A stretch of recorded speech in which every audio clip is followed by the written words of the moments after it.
Ottavia Cestonaro, eccoci al termine della magica giornata di Padova, ha confermato il titolo italiano e anche un punteggio nelle prove multiple davvero interessante. Sì, sono veramente molto contenta per il titolo italiano assoluto e promesso che ho ottenuto per il secondo anno e sono contenta di aver ottenuto con la nuova maglia dei Carabinieri perché dopo la riforma appunto noi forestali siamo entrati a far parte di questo nuovo grande e bel gruppo e sono veramente soddisfatta. Il punteggio devo dire siamo venuti qua con un obiettivo ed era proprio il numero 4000. Essere riusciti a superarlo facendo 4 personali su 5 gare e comunque fino all'ultimo anche nell'800 ci ho creduto, quindi sono veramente contenta.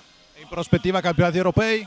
E in prospettiva campionati europei devo dire che dobbiamo aspettare di vedere cosa fanno le altre atlete perché non essendoci un minimo sarà fatta una lista delle prime 16 atleti in Europa e chi rientrerà in questa potrà parteciparvi, quindi aspettiamo di vedere cosa combineranno. Noi intanto il nostro abbiamo cercato di farlo bene.